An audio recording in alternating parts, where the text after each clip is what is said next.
Welcome back to Raman tutorials. ನೋಡಿ ಸ್ನೇಹಿತರೆ, ಈ ದಿನ ಸಾಮಾನ್ಯ ಜ್ಞಾನಕ್ಕೆ ಸಂಬಂಧಪಟ್ಟಂತಹ ಮೊದಲ ವಿಡಿಯೋನ ಅರ್ಪಿಸ್ತಾ ಇದೀವಿ. ಭಾರತದಲ್ಲಿ ಮೊದಲಿಗರು ಅಂದ್ರೆ ಅತ್ಯದ್ಭುತವಾದಂತಹ ಸಾಧನೆ ಮಾಡಿದಂತಹ ಭಾರತೀಯರ ಒಂದು ಪಟ್ಟಿಯನ್ನ ತಮಗೆ ಕೊಡ್ತಾ ಇದ್ದೀವಿ. ಈ ವಿಡಿಯೋ ನಿಮಗೆ 1 ರಿಂದ 2 ಅಂಕಗಳಿಗೆ ಖಂಡಿತವಾಗಿ ಹೆಲ್ಪ್ಫುಲ್ ಆಗುತ್ತೆ. ನೀವು ಸ್ಪರ್ಧಾತ್ಮಕ ಪರೀಕ್ಷೆಗಳಾದಂತಹ PDO, PSI, HSTR, GPSTR ಮೊದಲ ಯಾವುದೇ ಸ್ಪರ್ಧೆಗೆ ನೀವು ತಯಾರಿ ಮಾಡ್ತಾ ಇದ್ರೂ ಕೂಡ ಈ ವಿಡಿಯೋದಲ್ಲಿ ನೀಡಿರುವಂತಹ ವಿಷಯಗಳು ತಮಗೆ 100% ಯೂಸ್ಫುಲ್ ಆಗುತ್ತೆ. ಹಾಗೆ ಮೊದಲ ಬಾರಿಗೆ ಚಾನಲ್ ನೋಡ್ತಾ ಇದ್ರೆ ದಯವಿಟ್ಟು ಸಬ್ಸ್ಕ್ರೈಬ್ ಮಾಡಿ, ಹಾಗೆ ಬೆಲ್ ಐಕಾನ್ ಪ್ರೆಸ್ ಮಾಡೋದನ್ನ ಮರಿಬೇಡಿ. ಹೀಗೆಯೇ ಅತ್ಯದ್ಭುತವಾದ ವಿಡಿಯೋಗಳಿಗೋಸ್ಕರ ನೀವು ನಮ್ಮ ಚಾನಲ್ನ ಸದಾ ನೋಡ್ತಾ ಇರಿ. ಈಗ ನಿಮ್ಮ ಚಿತ್ರದಲ್ಲಿ ಬರ್ತಾ ಇದ್ದಾರೆ ನವಾಂಗ್ ಗೋಂಬು. ಏನು ಇವರು ಅಂದಾಗ, ಇವರು ಮೌಂಟ್ ಎವರೆಸ್ಟ್ ಅನ್ನ 2 ಬಾರಿ ಏರಿದಂತ ವ್ಯಕ್ತಿ. ಈ ಸಾಧನೆಯನ್ನ ಅವರು 1963 ಮತ್ತು 1965ರಲ್ಲಿ ಮಾಡ್ತಾರೆ. ಅಲ್ಲದೆ ಸ್ನೇಹಿತರೆ, ಇವರು ಮೌಂಟ್ ಎವರೆಸ್ಟ್ ಅನ್ನ 2 ಬಾರಿ ಏರಿದಂತ ವಿಶ್ವದ ಮೊದಲ ವ್ಯಕ್ತಿ ಆಗ್ತಾರೆ. ಸುಮಾರು 20 ವರ್ಷಗಳ ಕಾಲ ಇವರ ರೆಕಾರ್ಡ್ ಹಾಗೇನೆ ಇರುತ್ತೆ. ಹಾಗೇನೆ ಇವರು ಈ ಮೊದಲು ನಂದಾದೇವಿ ಪರ್ವತ ಏನಿದೆ ಭಾರತದಲ್ಲಿ ಬರುವಂತ ನಂದಾದೇವಿ ಪರ್ವತವನ್ನು ಕೂಡ ಏರಿದಂತ ಮೊದಲ ಭಾರತೀಯ, ಹಾಗೇನೆ ವಿಶ್ವದ 3ನೇ ವ್ಯಕ್ತಿಗಳ ಇವರೇ ಹೌದು. ಹಾಗೇನೆ ಮತ್ತೊಂದು ನಿಮಗೆ ಹೇಳಬೇಕು ಅಂತಂದ್ರೆ, ನ್ಯೂಜಿಲೆಂಡ್ನ ಎಡ್ಮಂಡ್ ಹಿಲೇರಿ ಮತ್ತು ನೇಪಾಳದ ಟೆನ್ಸಿಂಗ್ ನಾರ್ಗೆ ಶರ್ಪಾ ಇವರು 1953ರಲ್ಲಿ ಒಂದು ರೆಕಾರ್ಡ್ ಅನ್ನ ಮಾಡ್ತಾರೆ. ಬ್ರಿಟಿಷ್ ಎವರೆಸ್ಟ್ ಎಕ್ಸ್ಪಿಡಿಷನ್ ಅದರ ಭಾಗವಾಗಿ ಇವರು ಇರ್ತಾರೆ. ಇವರು ವಿಶ್ವದ ಅತ್ಯಂತ ಎತ್ತರವಾದಂತಹ ದುರ್ಗಮವಾದಂತಹ ಪರ್ವತ ಏನಿದೆ ಶ್ರೇಣಿ, ಆ ಪರ್ವತ ಆದಂತಹ ಮೌಂಟ್ ಎವರೆಸ್ಟ್ ಅನ್ನ ತಲುಪಿದಂತ ಮೊದಲ ಪರ್ವತಾರೋಹಿಗಳಾಗ್ತಾರೆ ಸ್ನೇಹಿತರೆ. ಈ ಸಾಧನೆಯನ್ನು ಅವ್ರು ಮಾಡಿದ್ದು 1953ರಂದು.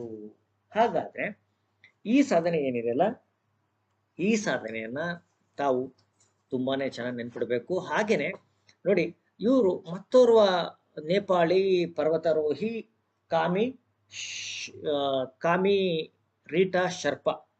ಇವರು ಒಂದು ಸಾಧನೆಯನ್ನು ಮಾಡ್ತಾರೆ. ಇವರು 26 ಬಾರಿ ಎವರೆಸ್ಟ್ ಶಿಖರವನ್ನು ಏರಿದಂತಹ ಸಾಧನೆ ಇವ್ರದಾಗಿರುತ್ತೆ ಸ್ನೇಹಿತರೆ. ಹಾಗೇನೆ ಅಂದ್ರೆ ಇಷ್ಟು ಬಾರಿ, 1 ಬಾರಿ 2 ಬಾರಿ ಏರುವುದು ಕಷ್ಟ ಸಹಜ ಅನ್ನುವಂತ ಸಂದರ್ಭದಲ್ಲಿ ಇವರು 26 ಬಾರಿ ಮೌಂಟ್ ಎವರೆಸ್ಟ್ ಏರ್ತಾರೆ. ಯಾರು? ಕಾಮಿ ಶರ್ಮಾ ಅವರು. ಹಾಗಾದ್ರೆ ಇವ್ರ ಬಗ್ಗೆನೂ ಕೂಡ ನಾವು ಹೆಚ್ಚಿನ ಮಾಹಿತಿಯನ್ನ ನಾವು ಕಲೆಕ್ಟ್ ಮಾಡ್ಕೊಳ್ಳೋಣ ಸ್ನೇಹಿತರೆ. ಇವ್ರು ಅಲ್ದ ಹಂಗೆ ಮತ್ತೋರ್ವ ಸಾಧಕರು ಬರ್ತಾರೆ, ಬಚೇಂದ್ರಿ ಪಾಲ್ ಅವರು. ಈ ಬಚೇಂದ್ರಿ ಪಾಲ್ ಭಾರತೀಯ ಪರ್ವತಾರೋಹಿ, ಅಂದ್ರೆ ಮೊದಲ ಭಾರತೀಯ ಮಹಿಳೆ ಆಗ್ತಾರೆ. ಮೌಂಟ್ ಎವರೆಸ್ಟ್ ಅನ್ನು ಏರಿದಂತ ಮೊದಲ ಭಾರತೀಯ ಮಹಿಳೆ ಬಚೇಂದ್ರಿ ಪಾಲ್. 1984ರಲ್ಲಿ ಈ ಸಾಧನೆಯನ್ನು ಅವರು ಮಾಡ್ತಾರೆ. ಹಾಗಾದ್ರೆ ನಾವು ನವಾಂಗ್ ಗೋಂಬು, ಇವರು 2 ಬಾರಿ ಮೌಂಟ್ ಎವರೆಸ್ಟ್ ಏರ್ತಾರೆ. ಹಾಗೇನೆ ನಾವು ನೇಪಾಳಿ ಪರ್ವತಾರೋಹಿದಂತ ಕಾಮಿ ರೀಟಾ ಶರ್ಪಾ ಕೂಡ ನೋಡಿದ್ವಿ. ಇವರು 26 ಬಾರಿ ಮೌಂಟ್ ಎವರೆಸ್ಟ್ ಏರ್ತಾರೆ. ಹಾಗೆ ಎಡ್ಮಂಡ್ ಹಿಲೇರಿ ಮತ್ತೆ ಟೆನ್ಸಿಂಗ್ ನಾರ್ಗೆ ಶರ್ಪಾ ಇವರು ಮೊದಲ ಬಾರಿಗೆ ಮೌಂಟ್ ಎವರೆಸ್ಟ್ ಏರ್ತಾರೆ. ಈ ರೀತಿ ಏರಿದಂತ ಮೊದಲ ವಿಶ್ವದ ಜನರಾಗ್ತಾರೆ. ಹಾಗಾದ್ರೆ ಇಂಥದ ಅತ್ಯದ್ಭುತ ಮಾಹಿತಿಯನ್ನ ಕಟ್ಕೊಡುವಂತ ಕೆಲಸ ಈ ವಿಡಿಯೋದಲ್ಲಿದೆ. ನೀವು ನೋಡ್ತಾ ಇದ್ದೀರಾ, ನಮ್ಮ ಪಂಡಿತ್ ನೆಹರು ಅವರು ಭಾರತ ಮೊದಲ ಪ್ರಧಾನಿಯಾಗಿದ್ರು. ಭಾರತವನ್ನ ಸುದೀರ್ಘವಾಗಿ ಆಳಿದಂತ ಪ್ರಧಾನಿಗಳಲ್ಲಿ ಇವರ ಹೆಸರು ಮೊದಲಿಗೆ ಬರುತ್ತೆ. ಸುಮಾರು 17 ವರ್ಷ ಭಾರತವನ್ನು ರೂಲ್ ಮಾಡ್ತಾರೆ. ಇವರು ಮೋತಿಲಾಲ್ ನೆಹರು ಮತ್ತೆ ಸ್ವರೂಪ ರಾಣಿ ಅವರ ಸುಪುತ್ರ. ಹಾಗೇನೆ ಇವರ ಜನ್ಮದಿನವನ್ನ ನಾವು ನವೆಂಬರ್ 14ನ್ನ ಮಕ್ಕಳ ದಿವನ ಅಥವಾ ಬಾಲ್ ದಿವಸ್ ಅಂತ ಆಚರಣೆ ಕೂಡ ಮಾಡ್ತೀವಿ. ಇವರು 1947 ಆಗಸ್ಟ್ 14ರಂದು ಭಾರತ ಸ್ವತಂತ್ರಗೊಂಡಂತಹ ಸಂದರ್ಭದಲ್ಲಿ ನಮ್ಮ ಪಾರ್ಲಿಮೆಂಟ್ ಉದ್ದೇಶಿಸಿ ಒಂದು ಭಾಷಣವನ್ನು ಮಾಡ್ತಾರೆ. ಎ ಟ್ರೀಸ್ಟ್ ವಿತ್ ಡೆಸ್ಟಿನಿ ಅನ್ನುವಂಥ ಭಾಷಣ.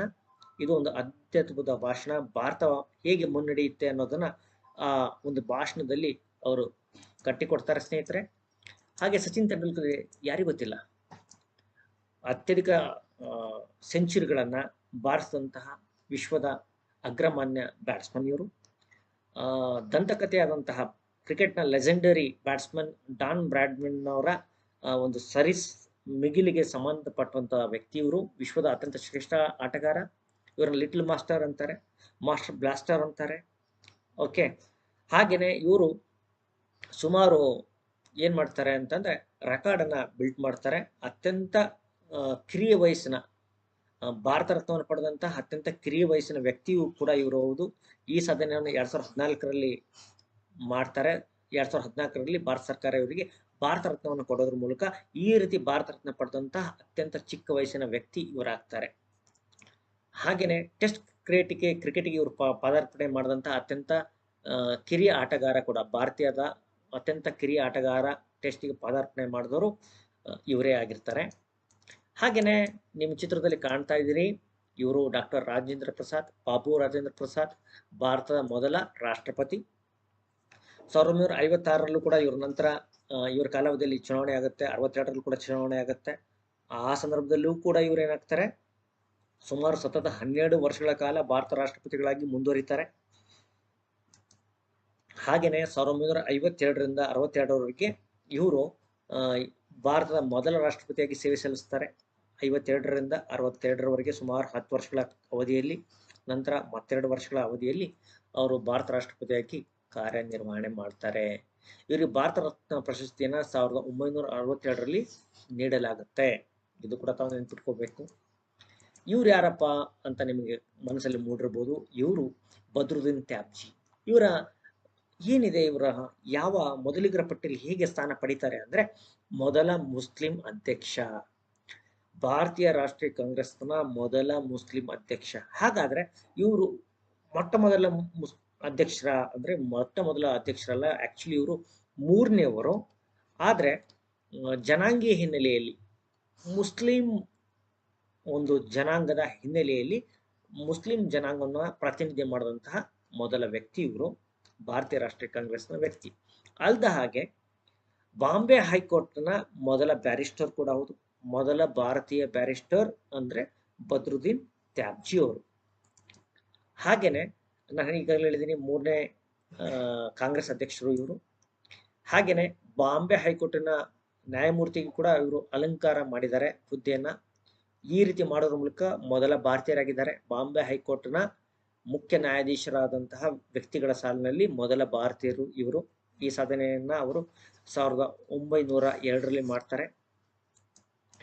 ಹಾಗೇನೆ ನಿಮಗೆ ಇವ್ರ ಬಗ್ಗೆ ನಿಮಗೆ ಗೊತ್ತೇ ಇರಬೇಕು, ಇವರು ಡಾಕ್ಟರ್ ಜಾಕೀರ್ ಹುಸೇನ್, ಭಾರತದ ಮೊದಲ ಮುಸ್ಲಿಂ ರಾಷ್ಟ್ರಪತಿ ಅನ್ನೋದನ್ನ ತಾವು ನೆನಪಲ್ಲಿ ಇಡಬೇಕು. ಹಾಗೇನೆ ಭಾರತ ಏನಿದೆ, ಅಧಿಕಾರಾವಧಿಯಲ್ಲಿ ದೇಹ ತ್ಯಾಗ ಮಾಡಿದವರು ಅಥವಾ ಸಾವಿಗೀಡಾದಂತಹ ವ್ಯಕ್ತಿಗಳ ಪಟ್ಟಿಯಲ್ಲಿ ಇವರು ಮೊದಲಿಗರು. ಅಂದ್ರೆ ಭಾರತೀಯ ರಾಷ್ಟ್ರದ ಅಧ್ಯಕ್ಷರಾಗಿ ಸಾವನ್ನು ಹೊಂದಂತಹ ವ್ಯಕ್ತಿ ಇವರು. ಈ ರೀತಿ ಮೊದಲ ಸಾಧನೆ ಇವ್ರದ್ದು. ಸಾಧನೆ ಅನ್ನೋಕ್ಕಿಂತ ಯಾರು ಇದನ್ನು ಸಾಧನೆ ಅಂತ ಹೇಳಬಾರ್ದು, ಒಂದು ನಿಮಗೆ ಹೆಜ್ಜೆ ಗುರುತು ನೆನಪಿಟ್ಕೋಬೇಕು.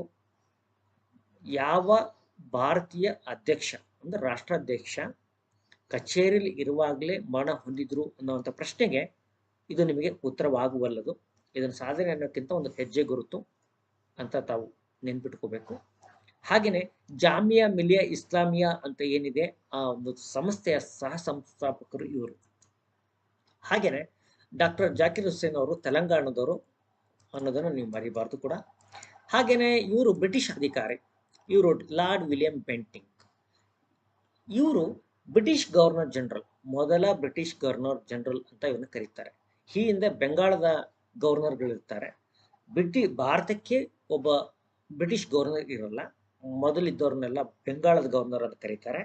ಆದರೆ ಲಾರ್ಡ್ ವಿಲಿಯಂ ಬೆಂಟಿಂಗ್ ಮೊದಲ ಬ್ರಿಟಿಷ್ ಗವರ್ನರ್ ಜನರಲ್, ಭಾರತದ ಮೊದಲ ಬ್ರಿಟಿಷ್ ಗವರ್ನರ್ ಜನರಲ್. ಇವರು ಏನು ರಾಜಪ್ರಭುತ್ವ ಏನಿದೆ, ಬ್ರಿಟಿಷ್ ರಾಜಪ್ರಭುತ್ವವನ್ನು ಪ್ರತಿನಿಧಿ ಮಾಡಿದಂಥ ಮೊದಲ ವ್ಯಕ್ತಿ, ಬ್ರಿಟಿಷ್ ಗವರ್ನರ್ ಜನರಲ್ ಅಂತ ಇವನ್ನ ಕರೀತಾರೆ. ಹಾಗೇನೆ ಇವರು 1828ರಿಂದ 1835ರವರೆಗೆ ಭಾರತ ಗವರ್ನರ್ ಆಗಿ ಸೇವೆ ಸಲ್ಲಿಸ್ತಾರೆ. ಇಷ್ಟೇ ಮಾಡಿದ್ರೆ ಅವರು ನೆನಪಿರ್ತಿರ್ಲಿಲ್ಲ ಅಂತ ಅನ್ಕೊಂಡಿದ್ದೀನಿ ಬಹುತೇಕ. ಇವರು ಸತಿ ಪದ್ಧತಿ, ಸತಿ ಸಹಗಮನ ಪದ್ಧತಿಯನ್ನ ಇವ್ರು ಏನ್ ಮಾಡ್ತಾರೆ, ನಿರ್ಮೂಲನೆ ಮಾಡೋದಕ್ಕೆ ರಾಜಾರಾಮ್ ಮೋಹನ್ ರಾಯ್ ಜೊತೆ ಕೈ ಜೋಡಿಸ್ತಾರೆ. ಹಾಗೆ ಸತಿ ಪದ್ಧತಿ ಅನ್ನುವಂತಹ ಒಂದು ಜೋಹರ್ ಪದ್ಧತಿ ಅಂತಾರೆ, ಸತಿ ಪದ್ಧತಿ ಅಂತಾರೆ, ಅದನ್ನ ನಿರ್ಮೂಲನೆ ಮಾಡೋದ್ರಲ್ಲಿ ಇವರ ಕೊಡುಗೆ ಅತ್ಯದ್ಭುತ. ಹಾಗೆ ಶೈಕ್ಷಣಿಕ ಸುಧಾರಣೆಗಳನ್ನು ಕೂಡ ಇವರು ತರ್ತಾರೆ. ಹಾಗೆ ವಾರಣಾಸಿ ಘಾಟುಗಳ ಮೇಲೆ ಮಹಿಳೆಯರು ಕೂತು ಶವ ಸಂಸ್ಕಾರ ನೋಡುವಂತ ಒಂದು ಪದ್ಧತಿ ಏನಿತ್ತು ಅದನ್ನ ಇವರು ನಿಷೇಧ ಮಾಡ್ತಾರೆ. ಹೆಣ್ಣು ಶಿಶು ಹತ್ಯೆಯನ್ನ ಹಾಗೆ ನರಬಲಿಯನ್ನ ಇವರು ನಿಗ್ರಹ ಮಾಡಿದಂತ ವ್ಯಕ್ತಿಗಳಲ್ಲಿ ಮೊದಲಿಗರು. ಹಾಗೆ ಇವ್ರು ನೋಡ್ತಾ ಇದ್ದೀರಿ, ಇವರ ಹೆಗ್ಗಳಿಕೆ ಏನು ಅನ್ನೋಂಥದ್ದಾದ್ರೆ ಇವರು ಮೊದಲ ಬ್ರಿಟಿಷ್ ವೈಸ್ರಾಯ್, ಭಾರತದ ಮೊದಲ ಬ್ರಿಟಿಷ್ ವೈಸ್ರಾಯ್ ಲಾರ್ಡ್ ಕ್ಯಾನಿಂಗ್. ಹಾಗೇನೆ ಇವರು ರಾಜಗೋಪಾಲಾಚಾರಿ ಅವರು, ಇವರು ಸ್ವತಂತ್ರ ಭಾರತದ ಮೊದಲ ಮತ್ತು ಕೊನೆಯ ಭಾರತೀಯ ಗವರ್ನರ್ ಜನರಲ್. ನೋಡಿ, ಮೊದಲೇ ಭಾರತೀಯ ಗವರ್ನರ್ ಜನರಲ್, ಹಾಗೆ ಕೊನೆಯ ಭಾರತೀಯ ಗವರ್ನರ್ ಜನರಲ್ ಸಿ ರಾಜಗೋಪಾಲಾಚಾರಿ. ಇದನ್ನು ಚೆನ್ನಾಗಿ ನೆನಪಿಟ್ಕೋಬೇಕು. ಹಾಗೇನೆ ಇವ್ರು ನೋಡ್ತಾ ಇದ್ದಾರೆ ಲಾರ್ಡ್ ಮೌಂಟ್ ಬ್ಯಾಟನ್, ಸ್ವತಂತ್ರ ಭಾರತದ ಮೊದಲ ಗವರ್ನರ್ ಜನರಲ್. ಇವರು ಬ್ರಿಟಿಷರ ಆದ್ರಿಂದ ಇವ್ರ ನಂತರ ಯಾರು ಬರ್ತಾರೆ, ಸಿ ರಾಜಗೋಪಾಲಾಚಾರಿ ಬರ್ತಾರೆ. ಅವರು ಭಾರತೀಯರಾದ್ರಿಂದ ಅವರು ಮೊದಲ ಭಾರತೀಯ ಗವರ್ನರ್ ಜನರಲ್. ಯಾರು? ಸಿ ರಾಜಗೋಪಾಲಾಚಾರಿ. ಸ್ವತಂತ್ರ ಭಾರತದ ಮೊದಲ governor general lord Mount baton. ಆದ್ರೆ ರಾಜಗೋಪಾಲಾಚಾರಿ ಅವರು ಏನಿದ್ದಾರೆ, ಸ್ವತಂತ್ರ ಭಾರತದ ಭಾರತೀಯ ಗವರ್ನರ್ ಜನರಲ್, ಮೊದಲನೇಗರು ಹೌದು, ಕೊನೆಯವರು ಕೂಡ ಹೌದು. ನಂತರ ಅದು ಗವರ್ನರ್ ಜನರಲ್ ಪದ್ಧತಿಯನ್ನ ಭಾರತ ಸರ್ಕಾರ ಕೈ ಬಿಡುತ್ತೆ, ಹಾಗಾಗಿ ಅವರು ಕೊನೆಯರಾಗ್ತಾರೆ. ಹಾಗೆ ಲಾರ್ಡ್ ಮೌಂಟ್ ಬ್ಯಾಟನ್ ಭಾರತದ ಕೊನೆಯ ವೈಸ್ರಾಯ್ ಕೂಡ ಹೌದು, ಸ್ವತಂತ್ರ ಭಾರತದ ಮೊದಲ ಗವರ್ನರ್ ಜನರಲ್ ಕೂಡ ಹೌದು. ಈ ಎರಡು ಪದಗಳನ್ನ, ಈ ಎರಡು ವಿಚಾರಗಳನ್ನ ಮಂದಟ್ ಮಾಡ್ಕೋಬೇಕಾಗಿರೋದು ತುಂಬಾನೇ ಮುಖ್ಯ ಆಗುತ್ತೆ ತಮಗೆ. ಹಾಗೇನೆ ನೋಡಕ್ ಹೋದ್ರೆ ಇವರು ನಿಮಗೆ ಸ್ಕ್ರೀನ್ ಬರ್ತಿರೋ ಇವರು ರವೀಂದ್ರನಾಥ್ ಟ್ಯಾಗೋರ್, ನೋಬೆಲ್ ಪ್ರಶಸ್ತಿ ಪಡೆದಂತಹ ಮೊಟ್ಟ ಮೊದಲ ಭಾರತೀಯ ಇವರು. ಇವರ ಕೃತಿ ಗೀತಾಂಜಲಿಗೆ ಆ ಪ್ರಶಸ್ತಿ ಸಿಗುತ್ತೆ. 1913ರಲ್ಲಿ ಇವರಿಗೆ ನೋಬೆಲ್ ಪ್ರಶಸ್ತಿ ಪಡೆಯುತ್ತಾರೆ. ಈ ಮೂಲಕ ಪಡೆದಂತಹ ಮೊಟ್ಟ ಮೊದಲ ವ್ಯಕ್ತಿ ಇವರಾಗ್ತಾರೆ. ಹಾಗೆ ಸಿ ವಿ ರಾಮನ್, ಚಂದ್ರಶೇಖರ್ ವೆಂಕಟರಾಮನ್ ವಿಜ್ಞಾನ ಕ್ಷೇತ್ರಕ್ಕೆ, ಭಾರತಕ್ಕೆ ನೋಬೆಲ್ ಪ್ರಶಸ್ತಿಯನ್ನ ತಂದುಕೊಟ್ಟಂತಹ ಮಹನೀಯ. ರಾಮನ್ ಎಫೆಕ್ಟ್ ಅನ್ನುವಂತಹ ಒಂದು ಶೋಧನೆ ಮಾಡಿ ಭೌತಶಾಸ್ತ್ರ ವಿಭಾಗದಲ್ಲಿ ಭಾರತಕ್ಕೆ ಒಂದು ನೋಬೆಲ್ ಪ್ರಶಸ್ತಿಯನ್ನು ಗಳಿಸಿಕೊಟ್ಟಂತಹ ಮಹನೀಯ ಇವರು. 1930ರಲ್ಲಿ ಅವರು ಈ ಸಾಧನೆಯನ್ನು ಮಾಡ್ತಾರೆ. ಹಾಗೇನೆ ನೀವಿಗೆ ಶಾಂತಿ ಪ್ರಶಸ್ತಿ, ನೋಬೆಲ್ ಶಾಂತಿ ಪ್ರಶಸ್ತಿಯನ್ನು ತಂದುಕೊಂಡಂತಹ ಮತ್ತೋರ್ವ ಮಹನೀಯರು ಮದರ್ ತೆರೆಸಾ. ಇವರಿಗೆ 1979ರಲ್ಲಿ ಈ ಗೌರವ ಸಿಗುತ್ತೆ, ರೈಟ್.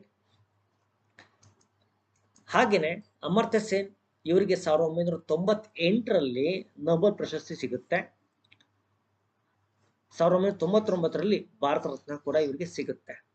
ನೋಬೆಲ್ ಪ್ರಶಸ್ತಿ ಇವರಿಗೆ ಇಕನಾಮಿಕ್ಸ್ ಫೀಲ್ಡ್ ಅಲ್ಲಿ ಸಿಗುತ್ತೆ, ಇಕನಾಮಿಕ್ಸ್ ಅರ್ಥಶಾಸ್ತ್ರ ವಿಭಾಗಕ್ಕೆ ಇವರಿಗೆ ಸಿಗುತ್ತೆ. ಹಾಗೇನೆ ಹರಗೋಬಿಂದ್ ಖುರಾನ, ಇವರು ಅಮೇರಿಕನ್ ಇಂಡಿಯನ್ ಅಂತ ನಾವು ಹೇಳ್ಬೋದು, ಜೀವ ರಸಾಯನ ಶಾಸ್ತ್ರಜ್ಞರು ಇವರು. ಇವರು ಜೀವಕೋಶದ ಆನುವಂಶಿಕ ಸಂಕೇತವನ್ನ ಸಾಗಿಸುವಂತ ನ್ಯೂಕ್ಲಿಕ್ ಆಮ್ಲ ಏನಿದೆ ಅದರ ಬಗ್ಗೆ ಅಧ್ಯಯನ ಮಾಡ್ತಾರೆ. ಹಾಗಾಗಿ ಇವರಿಗೆ ಶರೀರ ವಿಜ್ಞಾನ ಅಥವಾ ಮೆಡಿಸಿನ್ ಅಲ್ಲಿ ನೋಬೆಲ್ ಪ್ರಶಸ್ತಿ ಸಿಗುತ್ತೆ. ಈ ಮೂಲಕ ಇಂಡಿಯನ್ ಅಮೆರಿಕನಿಗೆ ಈ ಪ್ರಶಸ್ತಿ ಸಿಗುತ್ತೆ. ಹಾಗೆ ಮತ್ತೋರ್ವರು ಸುಬ್ರಹ್ಮಣ್ಯ ಚಂದ್ರಶೇಖರ್, ಇವರು ಕೂಡ ಭಾರತೀಯ ಮೂಲದ ಅಮೆರಿಕನ್ ಸಿಟಿಜನ್. ಇವರು ಕೂಡ ಭೌತ ವಿಜ್ಞಾನದಲ್ಲಿ ನೋಬೆಲ್ ಪ್ರಶಸ್ತಿ 1983ರಲ್ಲಿ ಸಿಗುತ್ತೆ. ಹಾಗೆ ವೆಂಕಟರಾಮನ್ ರಾಮಕೃಷ್ಣನ್, ಇವರು ಕೂಡ ಸೇಮ್ ಭಾರತೀಯ ಮೂಲದ ಅಮೆರಿಕನ್. ಇವರಿಗೆ ಜೀವರಸಶಾಸ್ತ್ರದಲ್ಲಿ ನೋಬೆಲ್ ಪ್ರಶಸ್ತಿ ಸಿಗುತ್ತೆ. ಓಕೆ. ಹಾಗೇನೆ ಭಾರತ ರತ್ನದ ಮೊದಲ ಪುರಸ್ಕೃತರ ಬಗ್ಗೆ ತಿಳ್ಕೊಬೇಕಾಗತ್ತೆ. ಭಾರತ ರತ್ನ ಯಾರ್ಯಾರಿಗೆ ಸಿಕ್ತು? ಸಿ ರಾಜಗೋಪಾಲಾಚಾರಿ ಇವರಿಗೆ, ಹಾಗೆ ಎರಡನೇ ರಾಷ್ಟ್ರಪತಿ, ಹಾಗೇನೆ ಭಾರತ ಮೊದಲ ಉಪಾಧ್ಯಕ್ಷರು ಸರ್ವಪಲ್ಲಿ ರಾಧಾಕೃಷ್ಣ ಅವರಿಗೆ, ನೋಬೆಲ್ ಪ್ರಶಸ್ತಿ ಪುರಸ್ಕೃತರಾದಂತಹ ಡಾಕ್ಟರ್ ಸಿ ವಿ ರಾಮನ್ ಅವರಿಗೆ. ಈ ಮೂವರಿಗೂ ಕೂಡ ಮೊದಲ ಭಾರತದ ರತ್ನ ಸಿಗುತ್ತೆ ಸ್ನೇಹಿತರೆ. ಭಾರತ ರತ್ನದ ಪುರಸ್ಕೃತರ ಮೊದಲ ಪಟ್ಟಿಯಲ್ಲಿ ಈ ಮೂವರಿಗೂ ಕೂಡ ಆ ಮೊದಲ ಪಟ್ಟಿಯಲ್ಲಿ ಮೊದಲ ಸ್ಥಾನ ಇದೆ.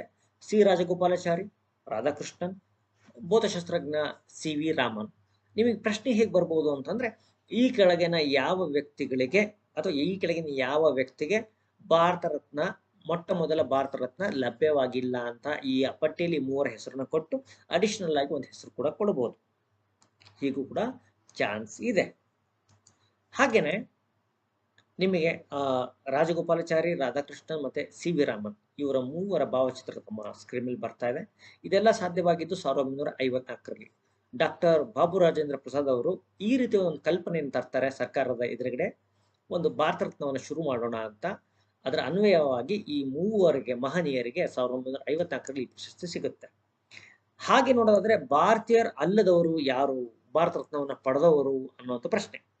ಮದರ್ ತೆರೇಸಾ ಪ್ರಾಬಲಿ ಈ ಪೂರ್ಣ ಎಲ್ಲರಿಗೂ ಕೂಡ ಇವರು ಭಾರತೀಯರು ಅಲ್ಲ ಅನ್ನೋದು ಕೂಡ ಡೈಜೆಸ್ಟ್ ಮಾಡೋದಕ್ಕೆ ಸಾಧ್ಯ ಇಲ್ಲ. ಇವರು ಭಾರತೀಯರು ಅಲ್ಲ, ಆದ್ರೂ ಕೂಡ ಭಾರತದಲ್ಲಿ ಕೆಲಸವನ್ನು ನಿರ್ವಹಣೆ ಮಾಡಿ ಭಾರತ ಸಿಟಿಜನ್ಶಿಪ್ ಅನ್ನು ಪಡೆದಂತ ವ್ಯಕ್ತಿ ಮದರ್ ತೆರೇಸಾ.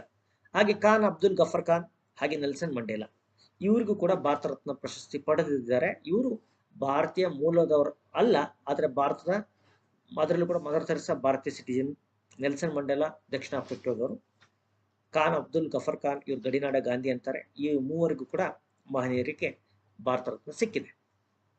ಈ ಪ್ರಶ್ನೆಯನ್ನು ಕೂಡ ನಿಮಗೆ ಎಕ್ಸಾಮ್ ಅಲ್ಲಿ ಕೇಳಬಹುದು. ಹಾಗೆ ಜ್ಞಾನಪೀಠ ಪ್ರಶಸ್ತಿ ಸಾಹಿತ್ಯಕ್ಕೆ ಸಿಕ್ಕಿದ್ದು ಯಾವಾಗ, ಏನು ಅನ್ನೋದನ್ನು ತಿಳಿಯೋಣ. ನೋಡಿ, 1961ರಲ್ಲಿ ಈ ಜ್ಞಾನಪೀಠ ಪ್ರಶಸ್ತಿ ಭಾರತದ ಸಾಹಿತ್ಯದಲ್ಲಿ ಅತ್ಯಂತ ಹೆಚ್ಚಿನ ಸಾಧನೆ ಮಾಡಿದಂತಹ ಮಹನೀಯರಿಗೆ ಈ ಜ್ಞಾನಪೀಠ ಪ್ರಶಸ್ತಿ ಸಿಗುತ್ತೆ. ಅದರಲ್ಲೂ ಕೂಡ ಭಾರತೀಯ ಭಾಷೆಗಳಲ್ಲಿ ಅವರು ಸಾಹಿತ್ಯವನ್ನು ಬರೆದಿರಬೇಕು. ಇಂಗ್ಲಿಷ್ ಅಲ್ಲಿ ಬರೆದಿದ್ದೀನಿ ನನಗೊಂದು ಜ್ಞಾನಪೀಠ ಕೊಡಿ ಅಂತಂದ್ರೆ ಕೊಡೋದಿಲ್ಲ. ಹಾಗೇನೆ ಅತ್ಯಂತ ಹಳೆಯ ಹಾಗೆ ಅತ್ಯುನ್ನತ ಸಾಹಿತ್ಯ ಪ್ರಶಸ್ತಿಗಳಲ್ಲಿ ಇದು ಕೂಡ ಒಂದು. ಹಾಗೆ ಶ್ರೀ ಜಿ ಶಂಕರ್ ಕುರುಪ, ಇವರು ಮಲಯಾಳಿ ರೈಟರ್. ಇವರಿಗೆ ಮೊಟ್ಟ ಮೊದಲ ಜ್ಞಾನಪೀಠ ಪ್ರಶಸ್ತಿ ಸಿಕ್ಕಿದೆ ಸ್ನೇಹಿತರೆ. ಹಾಗೇನೆ ನಮ್ಮ 8 ಮಹನೀಯರಿಗೆ ನಮ್ಮಲ್ಲಿ ಜ್ಞಾನಪೀಠ ಪ್ರಶಸ್ತಿ, ಕನ್ನಡಿಗರು 8 ಮಹನೀಯರಿಗೆ ಜ್ಞಾನಪೀಠ ಪ್ರಶಸ್ತಿ ಸಿಕ್ಕಿದೆ. ಚಿತ್ರದಲ್ಲಿ 7 ಜನ ಇದ್ದಾರೆ. ಇನ್ನೊಬ್ರು ಯಾರು ಅಂತ ಕೂಡ ನಾನು ಹೇಳ್ತೀನಿ. ಕಂಬಾರವರು ಆ ಪಟ್ಟಿಯಲ್ಲಿ ಬರ್ತಾರೆ. 8 ಜನರಿಗೆ ಇದುವರೆಗೆ ಸಿಕ್ಕಿರುವಂತ ಜ್ಞಾನಪೀಠ ಪ್ರಶಸ್ತಿ, ಕನ್ನಡಕ್ಕೆ ಸಿಕ್ಕಂತ ಜ್ಞಾನಪೀಠ ಪ್ರಶಸ್ತಿಯಲ್ಲಿ ಈ 8 ಜನ ಇದ್ದಾರೆ. ಅವ್ರ ಬಗ್ಗೆ ಈಗ ಡೀಟೇಲ್ ಆಗಿ ನಿಮ್ ಜೊತೆಗೆ ಹೇಳ್ತೀನಿ, ನೋಡೋಣ. ಕುವೆಂಪು, ಇವರಿಗೆ ಮೊಟ್ಟ ಮೊದಲ ಜ್ಞಾನಪೀಠ ಪ್ರಶಸ್ತಿ ಕನ್ನಡಿಗರಿಗೆ ಸಿಕ್ಕಿರೋರಲ್ಲಿ ಇವರು ಮೊದಲಿಗರು. ಇವರ ಕೃತಿ ಶ್ರೀರಾಮಾಯಣ ದರ್ಶನಂ ಕೃತಿಗೆ 1968ರಲ್ಲಿ ನೆನಪಿನ ಇರ್ಲಿ ಇವರಿಗೆ ಏನ್ ಸಿಕ್ಕಿದೆ, ಜ್ಞಾನಪೀಠ ಪ್ರಶಸ್ತಿ ಸಿಕ್ಕಿದೆ. ಇವರ ಆತ್ಮಕಥೆ ನೆನಪಿನ ದೋಣಿ ನಿಮ್ ನೆನಪಿರ್ಲಿ ಅಂತ ಹೇಳ್ತಾ ಇದ್ದೀನಿ ಅಷ್ಟೇ. ಹಾಗೆ ದಾರಾ ಬೇಂದ್ರೆ, ದತ್ತಾತ್ರೇಯ ರಾಮಚಂದ್ರ ಬೇಂದ್ರೆ, ಇವರಿಗೆ ಅವರ ಕೃತಿಯಾದಂಥ 4 ತಂತಿಗೆ ಏನ್ ಸಿಕ್ಕಿದೆ, ಜ್ಞಾನಪೀಠ ಸಿಕ್ಕಿದೆ 1973ರಲ್ಲಿ. ಇವರಿಗೆ ಒಂದು ಅಂಬಿಕಾ ತನಯ ದತ್ತ ಅನ್ನುವಂತಹ ಒಂದು ಕಾವ್ಯನಾಮ ಕೂಡ ಇವರಿಗೆ ಇದೆ. ಹಾಗೇನೆ ಶಿವರಾಮ ಕಾರಂತರು, ಇವರ ಮೂಕಜ್ಜಿಯ ಕನಸುಗಳು ನಮ್ಮೆಲ್ಲರ ಒಂದು ಅಚ್ಚುಮೆಚ್ಚಿನ ಕೃತಿಗಳಲ್ಲಿ ಒಂದು. ಇವರಿಗೆ ಕೂಡ ಜ್ಞಾನಪೀಠ ಪ್ರಶಸ್ತಿ ಸಿಕ್ಕಿದೆ. ಮಾಸ್ತಿ ವೆಂಕಟೇಶ್ ಅಯ್ಯಂಗಾರ್, ಇವ್ರನ್ನ ನಾವು ಸಣ್ಣ ಕಥೆಗಳ ಜನಕ ಅಂತೀವಿ. ಇವರ ಕಾವ್ಯನಾಮ ನಿಮಗೆಲ್ಲ ಗೊತ್ತಿದೆ, ಶ್ರೀನಿವಾಸ. ಇವರ ಸಮಗ್ರ ಕನ್ನಡ ಸಾಹಿತ್ಯಕ್ಕೆ ಏನು ಸಿಕ್ಕಿದೆ, ಪ್ರಶಸ್ತಿ ಸಿಕ್ಕಿದೆ. ಹಾಗೇನೆ ಡಾಕ್ಟರ್ ವಿಕ್ರು ಗೋಕಾಕ್, ಇವರಿಗೆ ಅವರ ಕೃತಿಯಾದಂತಹ ಭಾರತ ಸಿಂಧೂರ ರಶ್ಮಿ ಅನ್ನುವಂಥ ಮಹಾಕಾವ್ಯಕ್ಕೆ 1990ರಲ್ಲಿ ಜ್ಞಾನಪೀಠ ಪ್ರಶಸ್ತಿ ಸಿಕ್ಕಿದೆ ಸ್ನೇಹಿತರೆ, ಕನ್ನಡಕ್ಕೆ. ಹಾಗೇನೆ ಡಾಕ್ಟರ್ UR ಅನಂತಮೂರ್ತಿ, ಅವರ ಸಮಗ್ರ ಕನ್ನಡ ಸಾಹಿತ್ಯ ಕೃತಿಗೆ ಸಿಕ್ಕಿದೆ. ಹಾಗೇನೆ ಚಂದ್ರಶೇಖರ ಕಂಬಾರ್ ಅವರು ಈ ಪಟ್ಟಿಯಲ್ಲಿ ಬರ್ತಾರೆ. ಇವರ ಸಮಗ್ರ ಕನ್ನಡ ಸಾಹಿತ್ಯಕ್ಕೆ ಡಾಕ್ಟರ್ ಚಂದ್ರಶೇಖರ್ ಕಂಬಾರ್ ಅವರಿಗೆ ಜ್ಞಾನಪೀಠ ಪ್ರಶಸ್ತಿ ಸಿಕ್ಕಿದೆ. ಹಾಗೇನೆ ಗಿರೀಶ್ ಕಾರ್ನಾಡ್ ಅವ್ರನ್ನ ಮರೆಯೋದಕ್ಕಾಗೋದಿಲ್ಲ. ಇವರ ಯಯಾತಿ ನಾಟಕ ಏನಿದೆ ಅದು ತುಂಬಾನೇ ಅತ್ಯದ್ಭುತ ಒಂದು ನಾಟಕಗಳಲ್ಲಿ ಒಂದು. ಇವರ ಸಮಗ್ರ ಕನ್ನಡ ಸಾಹಿತ್ಯಕ್ಕೆ ಇವರು ಕೊಡುಗೆ ಏನು ಕೊಟ್ಟಿದ್ದಾರೆ, ಅದಕ್ಕೋಸ್ಕರ ಇವರಿಗೆ ಜ್ಞಾನಪೀಠ ಪ್ರಶಸ್ತಿ ಸಿಕ್ಕಿದೆ ಸ್ನೇಹಿತರೆ. ಯಯಾತಿ ನಾನು ಹೇಳ್ದಲ್ಲೇ ಇದು ಅವರ ಮೊದಲ ನಾಟಕ, ನನ್ನ ಅಚ್ಚುಮೆಚ್ಚಿನ ನಾಟಕಗಳಲ್ಲಿ ಒಂದು. ಹಾಗೇನೆ ಮತ್ತೋರ್ವರ ಬಗ್ಗೆ ತಿಳಿಯೋಣ. ಈಗ ನಾವು ನಮ್ಮ ಡಿಫೆನ್ಸ್ ಕಡೆ ನೋಡೋಣ. ಸುಭುತ್ರು ಮುಖರ್ಜಿ, ಸ್ವತಂತ್ರ ಭಾರತದ ವಾಯುಪಡೆಯ ಮೊದಲ ಭಾರತೀಯ ಮುಖ್ಯಸ್ಥರು ಇವರು. ನೆನಪಲ್ಲಿ ಇಟ್ಕೊಳ್ಳಿ, ಸುಬ್ರೋತು ಮುಖರ್ಜಿ, ಸ್ವತಂತ್ರ ಭಾರತದ ವಾಯುಪಡೆಯ ಮೊದಲ ಮುಖ್ಯಸ್ಥರು. ಓಕೆ. ಹಾಗೇನೆ ಭಾರತದ ಮೊದಲ ಭಾರತೀಯ ಕಮಾಂಡರ್ ಇನ್ ಚೀಫ್ ಜನರಲ್ ಕರಿಯಪ್ಪನವರು. ಇವರು ಕೂಡ ನೀವಿಗೆ ಭಾರತೀಯ ಕಮಾಂಡರ್ ಇನ್ ಚೀಫ್ ಅಂತ ಇವರು ಹೇಳ್ತಾರೆ. ಇವರು ಏನಪ್ಪ ಮಾಡಿದ್ದಾರೆ ಅನ್ನೋದನ್ನ ಹೇಳ್ತೀನಿ. 1947ರಲ್ಲಿ ಏನು ಇಂಡೋ ಪಾಕಿಸ್ತಾನ್ ಯುದ್ಧ ಆಯ್ತಲ್ಲ, ಅದನ್ನ ಮುನ್ನಡೆಸಿದಂತ ಖ್ಯಾತಿ ಅವ್ರದ್ದು. ಹಾಗೆ 1949ರಲ್ಲಿ ಭಾರತೀಯ ಸೇನೆಯ ಕಮಾಂಡರ್ ಇನ್ ಚೀಫ್ ಆಗಿ ಈ ಜನರಲ್ ಕರಿಯಪ್ಪ ಅವ್ರನ್ನ ಸರ್ಕಾರ ನೇಮಕ ಮಾಡ್ತಾರೆ. ಈ ರೀತಿಯಾದಂತಹ ಮೊದಲ ಭಾರತೀಯ ಇವರು. ಹಾಗೆ ನಿಮಗೆ ರಾಜೇಂದ್ರ ಸಿಂಗ್ ಜಿ ಜಡೇಜಾ ಅವ್ರ ಬಗ್ಗೆ ತಿಳ್ಕೊಳ್ಬೇಕು. ಭಾರತ ಸೇನೆಯ ಮೊದಲ ಸೇನಾ ಮುಖ್ಯಸ್ಥರು ಇವರು. ಹಾಗೆ ಫೀಲ್ಡ್ ಮಾರ್ಷಲ್ KM ಕರಿಯಪ್ಪ ಏನಿದಾರಲ್ಲ, ಅವ್ರ ನಂತರ ಭಾರತ ಸೇನೆಯ ಕಮಾಂಡರ್ ಇನ್ ಚೀಫ್ ಆದವರು ಇವರು. ಜನರಲ್ ಮಹಾರಾಜ್ ಶ್ರೀ ರಾಜೇಂದ್ರ ಸಿಂಗ್ ಜಿ ಜಡೇಜಾ ಅವರೇನಿದ್ದಾರೆ, ಇವರು ಭಾರತ ಸೇನೆಯ ಮೊದಲ ಸೇನಾ ಮುಖ್ಯಸ್ಥರು. ಹಾಗೆ ಕರಿಯಪ್ಪರ ನಂತರ ಕಮಾಂಡರ್ ಇನ್ ಚೀಫ್, ಎರಡನೇ ಕಮಾಂಡರ್ ಇನ್ ಚೀಫ್ ಆದವರು. ಹಾಗೆ ಫೆಬ್ರವರಿ 1958ರಲ್ಲಿ ಕಟಾರಿ ಅವರಿಗೆ ನೌಕಾಪಡೆಯ ಮೊದಲ ಭಾರತೀಯ ಮುಖ್ಯಸ್ಥರು ಅಂತ ನೇಮಕ ಆಗ್ತಾರೆ. ನೌಕಾಪಡೆಯ ಮೊದಲ ಭಾರತೀಯ ಮುಖ್ಯಸ್ಥರು ಕಟಾರಿ ಅವರು, ನೆನಪಲ್ಲಿ ಇಟ್ಕೊಳ್ರಿ. ಸೇನೆಸ್ ಅಂತ ಅದನ್ನ ಕರೀತಾರೆ. ಹಾಗೇನೆ ಸ್ಯಾಮ್ ಮಾಣಿಕ್ ಶಾ ನಿಮಗೆ ಗೊತ್ತಿರಬಹುದು, ಮೊದಲ ಫೀಲ್ಡ್ ಮಾರ್ಷಲ್. ಏನ್ ಸರ್ ಫೀಲ್ಡ್ ಮಾರ್ಷಲ್ ಅಂದ್ರೆ ಏನು ನೋಡಿ. ಫೀಲ್ಡ್ ಮಾರ್ಷಲ್ ಎಂದರೆ ಇವರು ಎಲ್ಲರಿಗಿಂತನೂ ಒಂದು ಹೆಜ್ಜೆ ಮುಂದಿರ್ತಾರೆ. ಹಾಗನ್ಕೊಂಡು ಇವರನ್ನ ಒಂದು ಹುದ್ದೆ, ಇದು ಹುದ್ದೆ ಕೊಡ್ತಾರೆ, ಗೌರವಾನ್ವಿತ ಹುದ್ದೆ ಇದೆ ಇದು. ಆ ರೀತಿ ಗೌರವಾನ್ವಿತ ಹುದ್ದೆ ಮೊದಲ ಫೀಲ್ಡ್ ಮಾರ್ಷಲ್ ಅಂತಾರೆ. ಯೂಶಲಿ ಈ ಫೀಲ್ಡ್ ಮಾರ್ಷಲ್ ಅನ್ನೋದನ್ನ ಕೊಡೋದು ಎಲ್ಲಿ ಕೊಡ್ತಾರೆ ಅಂತಂದ್ರೆ, ನಮ್ಮ ಲ್ಯಾಂಡ್ ಆರ್ಮಿಯಲ್ಲಿ ಕೆಲಸ ಮಾಡೋರಿಗೆ ಈ ಫೀಲ್ಡ್ ಮಾರ್ಷಲ್ ಕೊಡ್ತಾರೆ. ನೌಕಾಪಡೆಯಲ್ಲಿ ಬೇರೆ ಉದ್ಯೋಗ ಇದೆ, ಅದ್ರ ಬಗ್ಗೆ ಹೇಳ್ತೀನಿ ಕೂಡ.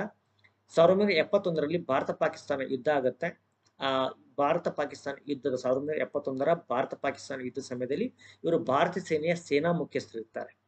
ಓಕೆ, ಇವರಿಗೆ ಈ ಫೀಲ್ಡ್ ಮಾರ್ಷಲ್ ಸಿಕ್ಕಿದೆ. ಹಾಗೆ ಫೀಲ್ಡ್ ಮಾರ್ಷಲ್ ಎರಡನೇ ಯಾರು ಸಿಕ್ಕಿದೆ ಅಂತಂದ್ರೆ ಎಂ ಕರಿಯಪ್ಪನವರಿಗೆ 1986ರಲ್ಲಿ ಕೊಟ್ಟಿದ್ದಾರೆ. ಅಂದ್ರೆ ಎಂ ಕರಿಯಪ್ಪನವರು ಏನಿದ್ದಾರೆ, ಅವರಿಗೆ ಈ ಫೀಲ್ಡ್ ಮಾರ್ಷಲ್ ಒಂದು ಗೌರವಾನ್ವಿತ ಸ್ಥಾನವನ್ನು ಕೊಡ್ತಾರೆ. ಅಂದ್ರೆ ಸುದೀರ್ಘವಾಗಿ ಸೇವೆ ಸಲ್ಲಿಸಿರ್ಬೇಕು, ಅತ್ಯುನ್ನತ ಸೇವೆ ಸಲ್ಲಿಸಿರೋರಿಗೆ ಈ ಫೀಲ್ಡ್ ಮಾರ್ಷಲ್ ಅನ್ನುವಂತ ಒಂದು ಪದವಿಯನ್ನ ಕೊಡ್ತಾರೆ. ಓಕೆ, ಫೀಲ್ಡ್ ಮಾರ್ಷಲ್ ನೀವು ನೋಡ್ಬೋದು. ಹಾಗೇನೆ ಅರ್ಜನ್ ಸಿಂಗ್ ಅಂತ ಈ ಭಾರತೀಯ ವಾಯುಪಡೆಯಲ್ಲಿ ಮಾರ್ಷಲ್ ಅಂತ, ಹಿಂಗೆ ನಾವು ಫೀಲ್ಡ್ ಮಾರ್ಷಲ್ ಇರ್ತಾರೆ, ಹಾಗೆ ವಾಯುಪಡೆಯಲ್ಲೂ ಕೂಡ ಒಬ್ರು ಮಾರ್ಷಲ್ ಇರ್ತಾರೆ. ಆ ರೀತಿ ಮಾರ್ಷಲ್ ಪದವಿ ಬಹಳ ಜನ ಕೊಟ್ಟಿಲ್ಲ ಯಾವುದರಲ್ಲಿ, ಭಾರತೀಯ ವಾಯುಪಡೆಯಲ್ಲಿ. ಆದ್ರೆ ಆ ರೀತಿ ಪಡೆದಂತ ಅರ್ಜನ್ ಸಿಂಗ್ ಮೊದಲಿಗರು ಅಂತ ನಾವು ನಿಮಗೆ ಹೇಳ್ಬೋದು. ಅರ್ಜನ್ ಸಿಂಗರ ನೀವು ಚಿತ್ರವನ್ನು ನೋಡ್ಬೋದು. ಹಾಗೇನೆ ಭಾರತದ ಮೊಟ್ಟ ಮೊದಲ ಶಿಕ್ಷಣ ಮಂತ್ರಿ ಮೌಲಾನಾ ಅಬ್ದುಲ್ ಕಲಾಂ ಆಜಾದ್, ನೀವು ಚಿತ್ರವನ್ನು ನೋಡ್ಬೋದು, ಭಾವಚಿತ್ರವನ್ನ. ಇವರು 1947 ಆಗಸ್ಟ್ 15ರಿಂದ ಫೆಬ್ರವರಿ 2, 1958 ರವರೆಗೆ ಇವರು ಶಿಕ್ಷಣ ಸಚಿವರಾಗಿರ್ತಾರೆ. ಇವರ ಜನ್ಮದಿನ ನವೆಂಬರ್ 11ನ್ನ ನಾವು ಭಾರತೀಯ ರಾಷ್ಟ್ರೀಯ ಶಿಕ್ಷಣ ದಿನ ಅಂತ ಆಚರಣೆ ಮಾಡ್ತೀವಿ. ಇದು ಚೆನ್ನಾಗಿ ನೆನ್ಪಿಟ್ಕೋಬೇಕು. ಭಾರತದ ರಾಷ್ಟ್ರೀಯ ಶಿಕ್ಷಣ ದಿನ ನವೆಂಬರ್ 11, ರೈಟ್. ಹಾಗೇನೆ GV ಮವಲಂಕರ್ ಇವರು ಲೋಕಸಭೆಯ ಮೊದಲನೇ ಸ್ಪೀಕರ್, ಫಸ್ಟ್ ಸ್ಪೀಕರ್. ನಮ್ಮಲ್ಲಿ ಲೋಕಸಭೆಗೆ ಸ್ಪೀಕರ್ ಇರ್ತಾರೆ, ಆ ರೀತಿ ಸ್ಪೀಕರ್ ಅಂದ್ರೆ GV ಮವಲಂಕರ್ ಅವರು, ಹೌದ್ರಾ. ಹಾಗೇನೆ ಮದಭೂಷಿ ಅನಂತ ಶಯನಂ ಅಯ್ಯಂಗಾರ್, ಇವರು ಮೊದಲ ಉಪಸಭಾಪತಿ, ನೆನ್ಪಿಟ್ಕೊಳ್ಳಿ, ಮೊದಲ ಉಪಸಭಾಪತಿ. ಹಾಗೇನೆ ಸರ್ವಪಲ್ಲಿ ರಾಧಾಕೃಷ್ಣ, ಇವರು ಭಾರತದ ಎರಡನೇ ರಾಷ್ಟ್ರಪತಿ ಹೌದು, ಆದ್ರೆ ಮೊದಲ ಉಪರಾಷ್ಟ್ರಪತಿ ಇವರು. ಸರ್ವಪಲ್ಲಿ ರಾಧಾಕೃಷ್ಣ ಎರಡನೇವರು ರಾಷ್ಟ್ರಪತಿ ಪಟ್ಟಿಯಲ್ಲಿ, ಆದ್ರೆ ಉಪರಾಷ್ಟ್ರಪತಿ ಪಟ್ಟಿಯಲ್ಲಿ ಇವರು ಮೊದಲಿಗರು. ಹಾಗೇನೆ ಮೊದಲ ಗೃಹ ಮಂತ್ರಿ ಸರ್ದಾರ್ ವಲ್ಲಭಾಯ್ ಪಟೇಲ್ ಅವರು. ಹಾಗೇನೆ ಇವರು ಭಾರತದ ಮೊದಲ ಉಪ ಪ್ರಧಾನ ಮಂತ್ರಿಯೂ ಕೂಡ ಹೌದು. ಉಪ ಪ್ರಧಾನ ಮಂತ್ರಿ ಪದವಿಗೆ ಸಂವಿಧಾನಿಕ ಅಷ್ಟೊಂದು ಮಹತ್ವ ಇಲ್ಲ, ಆದ್ರೂ ಕೂಡ ಭಾರತದ ಮೊದಲ ಉಪ ಪ್ರಧಾನ ಮಂತ್ರಿಯಾಗಿ ಸೇವೆ ಸಲ್ಲಿಸಿದರು ನಮ್ಮ ಸರ್ದಾರ್ ವಲ್ಲಭಾಯ್ ಪಟೇಲ್. ಇವರ ಸ್ಟ್ಯಾಚ್ಯೂ ಕೂಡ ಗುಜರಾತ್ ನಲ್ಲಿದೆ, ವಿಶ್ವದ ಅತ್ಯಂತ ಎತ್ತರವಾದಂತಹ ಸ್ಟ್ಯಾಚ್ಯೂ, ರೈಟ್. ಹಾಗೇನೆ ಸುಪ್ರೀಂ ಕೋರ್ಟ್ ನಲ್ಲಿ ಒಂದಿಷ್ಟು ಸಾಧನೆ ಮಾಡಿದವರಿದ್ದಾರೆ. ಆ ಸಾಧನೆಯಲ್ಲಿ ಫಾತಿಮಾ ಬೀಬಿ ಅವರು ಮೊದಲಿಗರು ಅಂತ ಹೇಳ್ತೀವಿ. ಮೊದಲ ಮಹಿಳಾ ನ್ಯಾಯಮೂರ್ತಿ, ಸುಪ್ರೀಂ ಕೋರ್ಟ್ ನಲ್ಲಿ ಮೊದಲ ಮಹಿಳಾ ನ್ಯಾಯಮೂರ್ತಿಯಾಗಿ ಸೇವೆ ಸಲ್ಲಿಸಿದವರು ಫಾತಿಮಾ ಬೀಬಿ ಅವರು. 1989 ಅಕ್ಟೋಬರ್ 6ರಂದು ಅವರ ನೇಮಕ ಆಗುತ್ತೆ, ರೈಟ್. ಈ ಫಾತಿಮಾ ಬೀಬಿಯನ್ನು ನೋಡ್ಬೋದು ತಾವು. ಹಾಗೆ ಅಂತಾರಾಷ್ಟ್ರೀಯ ನ್ಯಾಯಾಲಯದ ವಿಚಾರಕ್ಕೆ ಹೋದ್ರೆ, ಅಂತಾರಾಷ್ಟ್ರೀಯ ನ್ಯಾಯಾಲಯದಲ್ಲಿ ಮೊದಲ ನ್ಯಾಯಾಧೀಶರಾಗಿ ಭಾರತೀಯ ಮೊದಲ ನ್ಯಾಯಾಧೀಶರಾಗಿ ನೇಮಕವಾದವರು ಡಾಕ್ಟರ್ ನಾಗೇಂದ್ರ ಸಿಂಗ್. ಇವರು 85ರಿಂದ 1985 ಇಂದ 1988 ವರೆಗೆ ಇವರು ಅಂತಾರಾಷ್ಟ್ರೀಯ ನ್ಯಾಯಾಲಯ ಇಂಟರ್ನ್ಯಾಷನಲ್ ಟ್ರಿಬ್ಯುನಲ್ ಅಲ್ಲಿ ಕೆಲಸ ಮಾಡ್ತಾರೆ. ಹಾಗೇನೆ ನೀರಾ ಚೆಡ್ಡಾ ಅಂತ ಬರ್ತಾರೆ. ಇವರು ಮ್ಯಾರಿಟೈಮ್ ಏನು ಲಾಸ್ ಇರುತ್ತೆ, ITLOS ಅಂತ ಬರುತ್ತೆ, ಅದು ಇಂಟರ್ನ್ಯಾಷನಲ್ ಕೋರ್ಟ್ ರೀತಿಯ ಕೆಲಸ ಮಾಡುತ್ತೆ. ಅಲ್ಲಿ ಇವರು ನ್ಯಾಯಾಧೀಶರಾಗಿ ಆಯ್ಕೆ ಆಗ್ತಾರೆ. ಈ ರೀತಿಯಾದಂತಹ ಮೊದಲ ಮಹಿಳೆ ಅನ್ನುವಂಥ ಹೆಗ್ಗಳಿಕೆಗೆ ನೀರಾ ಚೆಡ್ಡಾ ಅವರು ಪಾತ್ರ ಆಗ್ತಾರೆ. ಹಾಗೇನೆ ಹಿರಿಯ ವಕೀಲೆ ಇವರು ಮಲ್ಹೋತ್ರಾ, ಇವರು ಬಾರ್ ಕೌನ್ಸಿಲ್ ಮೂಲಕ ಇವ್ರು ಏನಾಗ್ತಾರೆ, ಸುಪ್ರೀಂ ಕೋರ್ಟ್ ನಲ್ಲಿ ಒಂದು ನ್ಯಾಯಾಧೀಶರಾಗಿ ಏರುತ್ತಾರೆ, ಒಂದು ಪೋಸ್ಟ್ ನಂಗೆ ಹೋಗ್ತಾರೆ. ಈ ರೀತಿ ಬಾರ್ ಕೌನ್ಸಿಲ್ ಮೂಲಕ ಹೋದಂತಹ ಮೊದಲ ಮಹಿಳಾ ವಕೀಲೆ ಅವ್ರು ಯಾರು ಅಂದ್ರೆ ಮಲ್ಹೋತ್ರಾ ಅವರು.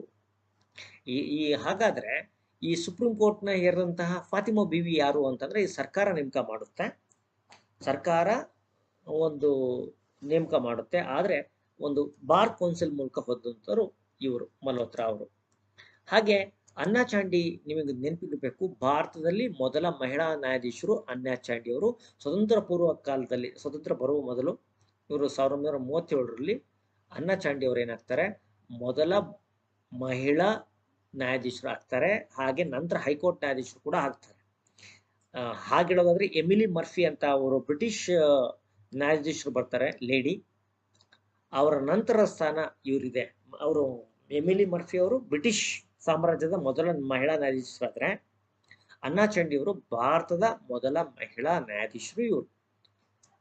ಓಕೆ, ನಿಮಗೆ ಈ ಪರಮವೀರ ಚಕ್ರ, ಮಹಾವೀರ ಚಕ್ರ, ವೀರ ಚಕ್ರ, ಅಶೋಕ ಚಕ್ರ, ಕೀರ್ತಿ ಚಕ್ರ ಮತ್ತು ಶೌರ್ಯ ಚಕ್ರಗಳ ಬಗ್ಗೆ ಮಾಹಿತಿ ಇರಬೇಕು. ಇವೆಲ್ಲ ನಮ್ಮ ಸೈನ್ಯದ ಶೌರ್ಯ ಪ್ರಶಸ್ತಿಗಳಲ್ಲಿ ಬರುತ್ತೆ. ಪರಮವೀರ ಚಕ್ರ, ಮಹಾವೀರ ಚಕ್ರ, ವೀರ ಚಕ್ರ ಮೊದಲ 3 ಪಟ್ಟಿಗಳಲ್ಲಿ ಬಂದ್ರೆ, ಅಶೋಕ ಚಕ್ರ ಮತ್ತೆ ಕೀರ್ತಿ ಚಕ್ರ, ಈ ಶೌರ್ಯ ಚಕ್ರ ಏನಿದೆ ಇವುಗಳು ಶಾಂತಿ ಕಾಲದಲ್ಲಿ ಕೊಡ್ತಾರೆ. ಅದರಲ್ಲೂ ಕೂಡ ಅಶೋಕ ಚಕ್ರ ಶಾಂತಿಯ ಸಂದರ್ಭದಲ್ಲಿ, ಶಾಂತಿ ಅಂದ್ರೆ ನಮ್ಮ ಎದುರುಗಡೆ ಎನಿಮಿ ಇಲ್ಲದ ಸಂದರ್ಭದಲ್ಲಿ ನಾವು ಅಂದ್ರೆ ಯುದ್ಧ ಅಲ್ಲದ ಸಂದರ್ಭದಲ್ಲಿ ಏನು ಶೌರ್ಯವನ್ನು ಮೆರೀತಾರೆ ಅವ್ರಿಗೆ ಕೊಡ್ತಾರೆ ಅಶೋಕ ಚಕ್ರ. ಹಾಗೆ ಕೀರ್ತಿ ಚಕ್ರ ಮತ್ತು ಶೌರ್ಯ ಚಕ್ರ ಕೂಡ.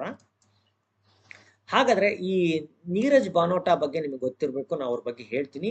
ನೀರಜ್ ಬನೋಟಾ ಏನಿದ್ದಾರೆ, ಇವರು ಶೌರ್ಯಕ್ಕಾಗಿ ಏನ್ ಕೊಡ್ತಾರೆ, ಅಶೋಕ ಚಕ್ರ ಪ್ರಶಸ್ತಿ ಇವರಿಗೆ ಸಿಗುತ್ತೆ. ಈ ರೀತಿ ಅಶೋಕ ಚಕ್ರ ಪ್ರಶಸ್ತಿ ಪಡೆದಂತ ಈ ನೀರಜ್ ಬನೋಟಾ ಅವರು ಅತ್ಯಂತ ಕಿರಿಯ ಅಶೋಕ ಚಕ್ರ ಪಡೆದಂತಹ ವ್ಯಕ್ತಿಗಳ ಪಟ್ಟಿಯಲ್ಲಿ ಮೊದಲನೇ ಗುರು. ಇಂಥ ಸಾಧನೆ ಏನ್ ಮಾಡ್ತಾರೆ ನೀರ್ಜಾ ಬನೋಟಾ ಅಂತಂದ್ರೆ, ಇವರು ಈ ಪಾಕಿಸ್ತಾನಿಗಳು ಏನ್ ಮಾಡ್ತಾರೆ, ಕರಾಚಿ ಅಂತ ಕಾಣುತ್ತೆ, ಆ ಕರಾಚಿಯಲ್ಲಿ ನಮ್ಮ ಪ್ಲೇನ್ ಅನ್ನ ಹೈಜಾಕ್ ಮಾಡ್ಕೊಂಡ್ಬಿಡ್ತಾರೆ. ಆ ಟೈಮಲ್ಲಿ ಪ್ಯಾಸೆಂಜರ್ಸ್ ಅನ್ನ ಸೇಫ್ ಗಾರ್ಡ್ ಮಾಡೋಕ್ಕೋಸ್ಕರ ಇವ್ರು ಏನ್ ಮಾಡ್ತಾರೆ, ಶ್ರಮಿಸ್ತಾರೆ. ಅಲ್ಲಿ ಹೋರಾಟದಲ್ಲಿ ನೀರ್ಜಾ ಬನೋಟಾ ಅವರಿಗೆ ಸಾವು ಕೂಡ ಬರುತ್ತೆ. ಅವರ ಈ ಸೇವೆಯನ್ನ ಅಂದ್ರೆ ಗುರುತಿಸಿ ಅಶೋಕ ಚಕ್ರವನ್ನ ನೀಡಲಾಗುತ್ತೆ. ಅತ್ಯಂತ ಕಿರಿಯ ವಯಸ್ಸಿನಲ್ಲಿ ಈ ರೀತಿ ಪ್ರಶಸ್ತಿ ಪಡೀತಾರೆ. ಹಾಗಾದ್ರೆ ಮೇಜರ್ ಸೋಮನಾಥ ಯಾರು ಅಂತ ನಿಮಗೆ ಕೇಳಬಹುದು. ಇವರು ಪರಮವೀರ ಚಕ್ರವನ್ನ ಪಡೆದಂತ ಮೊಟ್ಟ ಮೊದಲ ಭಾರತೀಯರು. ಇವರಿಗೆ ಮರಣೋತ್ತರವಾಗಿ ನೀಡುತ್ತೆ. ಇವರು 1947-48ರಲ್ಲಿ ಭಾರತ ಪಾಕಿಸ್ತಾನ ಯುದ್ಧ ಏನಾಗುತ್ತೆ ಅದರಲ್ಲಿ ಇವರು ಶೌರ್ಯವನ್ನು ಮರೀತಾರೆ, ಅಲ್ಲಿ ಹುತಾತ್ಮರಾಗ್ತಾರೆ. ಈ ರೀತಿ ಮೇಜರ್ ಸೋಮನಾಥ ಶರ್ಮಾ ಅವರಿಗೆ ಈ ಪ್ರಶಸ್ತಿ ಸಿಗುತ್ತೆ. ಹಾಗೇನೆ ಈ ನಾಯಕ್ ನರ್ಬುದ್ದೂರ್ ತಾಪಾ, ಹವಾಲ್ದಾರ್ ಬಾಚಿತರ್ ಸಿಂಗ್ ಮತ್ತೆ ಫ್ಲೈಟ್ ಲೆಫ್ಟಿನೆಂಟ್ ಸುಹಾಸ್ ಬಿಸ್ವಾಸ್ ಇವ್ರಿಗೆ ಕೂಡ ಅಶೋಕ ಚಕ್ರ ಪಡೆಯುತ್ತಾರೆ. ಇವರು ಅಶೋಕ ಚಕ್ರ ಪಡೆದಂತಹ ಮೊದಲ ವ್ಯಕ್ತಿಗಳ ಪಟ್ಟಿ ಅಂದ್ರೆ ಅದರಲ್ಲಿ ತಾಪಾ, ಬಚಿತ್ತರ್ ಸಿಂಗ್ ಮತ್ತೆ ಫ್ಲೈಟ್ ಲೆಫ್ಟಿನೆಂಟ್ ಸುಹಾಸ್ ಬಿಸ್ವಾಸ್ ಅವರ ಪಟ್ಟಿ ಬರುತ್ತೆ. ಹಾಗೇನೆ ಭಾರತ ಅತ್ಯುನ್ನತ ಶಾಂತಿಕಾಲದ ಪ್ರಶಸ್ತಿ ಅಂತ ನಾವು ಅಶೋಕ ಚಕ್ರವನ್ನ ಕರಿತೀವಿ. ನೀವು ಈ ನೀರ್ಜಾ ಬನೋಟಾ ಅವರ ಚಿತ್ರವನ್ನು ನೋಡ್ಬೋದು. ನೀರ್ಜಾ ಬನೋಟಾ ಇಲ್ಲಿದ್ದಾರೆ. ಇಲ್ಲಿ ಏನಿದ್ದಾರೆ ಕೆಳಗಡೆ ಯಾರೋ ಟೆರೆಸ್ ಕಾಣ್ತಾ ಇದಾರೆ ಅಂತಂದ್ರೆ ಅವ್ರ ಬಗ್ಗೆನೂ ಕೂಡ ನಾನು ನಿಮಗೆ ಹೇಳ್ತೀನಿ. ಅದ್ರ ಮೊದಲು ಈ ಸಾವಿತ್ರಿ ಬಾಯಿ ಕನೋಲ್ಕರ್ ಬಗ್ಗೆ ಹೇಳ್ತೀನಿ. ಇವ್ರು ಏನಪ್ಪಾ, ಒಬ್ರು ವಿನ್ಯಾಸಿಕ ಡಿಸೈನರ್. ಇವರು ಭಾರತ ಅತ್ಯುನ್ನತ ಪ್ರಶಸ್ತಿ ಏನಿದೆ ಪರಮವೀರ ಚಕ್ರವನ್ನ ವಿನ್ಯಾಸಗೊಳಿಸುವಂತಹ ವ್ಯಕ್ತಿ ಅಂದ್ರೆ ಸಾವಿತ್ರಿ ಕನೋಲ್ಕರ್ ಅವರು. ಹೌದ್ರಾ? ಇದು ನೀವು ಚೆನ್ನಾಗಿ ನೆನ್ಪಿಡ್ಬೇಕು. ಹಾಗೆ ಕಮಲೇಶ್ ಕುಮಾರಿ ಅವರ ಚಿತ್ರ ನಿಮಗೆ ಇಲ್ಲಿ ಕಾಣಿಸ್ತಾ ಇದೆ. ಇವರು ಕಮಲೇಶ್ ಕುಮಾರಿ ಅಂತ. ಇದು ಅಫ್ಜಲ್ ಗುರು ಅಂತ. ಇವ್ರ ಬಗ್ಗೆ ಹೇಳ್ತಾ ಇಲ್ಲ ನಾನು. ಇವ್ರು ಹೇಳೋಂಥ ವ್ಯಕ್ತಿ ಅಲ್ಲ, ಇವರು ಹೇಳೋಂಥ ವ್ಯಕ್ತಿ ಕಮಲೇಶ್ ಕುಮಾರಿ ಅಂತ. ಏನು ಇವ್ರ ಸಾಧನೆ ಅಂತಂದ್ರೆ, ಇವರು ಶಾಂತಿ ಕಾಲದ ಅಶೋಕ ಚಕ್ರವನ್ನು ಪಡೆದಂತ ಮೊದಲ ಮಹಿಳೆ ಅಂತಂದ್ರೆ ಇವರು ಏನಾದ್ರು ಇದ್ರ, ಇವರು CRPF ನಲ್ಲಿ ಒಬ್ರು ಸೈನಿಕರು. ಗೇಟ್ ನಂಬರ್ 1 ನಲ್ಲಿ ಭಾರತದ ಸಂಸತ್ತನ್ನು ಕಾಯ್ತಾ ಇರ್ತಾರೆ. ಅಫ್ಜಲ್ ಗುರು ಅಂಡ್ ಹಿಸ್ ಬ್ಲಡಿ ಟೀಮ್ ಏನ್ ಮಾಡುತ್ತೆ, ನಮ್ಮ ಭಾರತ ಸಂಸತ್ತನ್ನ ಅಟ್ಯಾಕ್ ಮಾಡುತ್ತೆ ಡಿಸೆಂಬರ್ 13, 2001ರಲ್ಲಿ. ಆ ಅಟ್ಯಾಕ್ ಅಲ್ಲಿ ಇವ್ರು ಗೇಟ್ ನಂಬರ್ 1ರಲ್ಲಿ ಇರ್ತಾರೆ. ಇವ್ರ ಕೈಯಲ್ಲಿ ಕೇವಲ ವಾಕಿ ಟಾಕಿ ಅಂತ ನೋಡಿ, ಆ ವಾಕಿ ಟಾಕಿ ಇರುತ್ತೆ.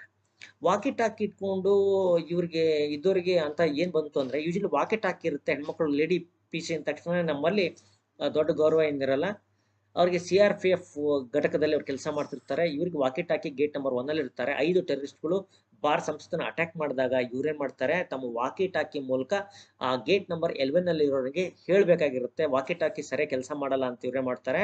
5 ಟೆರರಿಸ್ಟ್ ಕೈಲಿ ಇದ್ದುದನ್ನು ನೋಡಿ ಕೂಡ ಅವ್ರೇ ಮಾಡ್ತಾರೆ. ಅವ್ರ ಕೈಲಿ ಗನ್ನು ಎಲ್ಲ ರೈಫಲ್ಸ್ ಇದ್ದುದ್ದು ನೋಡಿ ಕೂಡ ಗೇಟ್ ನಂಬರ್ 1 ವರೆಗೆ ಕೂಗಿ ಹೇಳ್ತಾರೆ.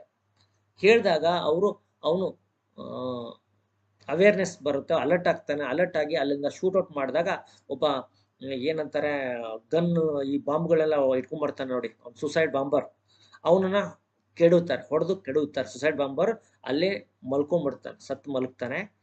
ಇವರು ಅಲರ್ಟ್ ಮಾಡದೇ ಇದ್ರೆ ಸಂಸತ್ತಿನ ಮೇಲೆ ಒಂದು ಸುಸೈಡ್ ಬಾಂಬ್ ಅಟ್ಯಾಕ್ ಕೂಡ ಆಗ್ತಾ ಇತ್ತು. ಆವಾಗ ಈ ಕಮಲೇಶ್ ಕುಮಾರಿ ಅವರು, ವಾಕಿಟಾಕ್ ಇಟ್ಕೊಂಡಂತ ಕಮಲೇಶ್ ಕುಮಾರಿ ಅವರು ತಮ್ಮ ಜೀವವನ್ನು ಲೆಕ್ಕಿಸದೆ ಕೂಗಿ ಹೇಳ್ತಾರೆ, ಅವೇರ್ನೆಸ್ ಕ್ರಿಯೇಟ್ ಮಾಡ್ತಾರೆ, ಅಲರ್ಟ್ ಮಾಡ್ತಾರೆ ಗೇಟ್ ನಂಬರ್ 11 ಅನ್ನ. ಆಗ ಅವರ ಒಬ್ಬ CRPF ಟೆರರಿಸ್ಟ್ ಅಲ್ಲಿ ಒಬ್ರು ಸಾಯ್ತಾರೆ. ಆವಾಗ ಇದನ್ನ ಬೇರೆ ಟೆರರಿಸ್ಟ್ಗಳು ಇವ್ರ ಮೇಲೆ ಗುಂಡಿನ ದಾಳಿಯನ್ನ ಮಾಡಿ ಇವ್ರನ್ನ ಅಲ್ಲೇ ಹತ್ಯೆಗೈತಾರೆ.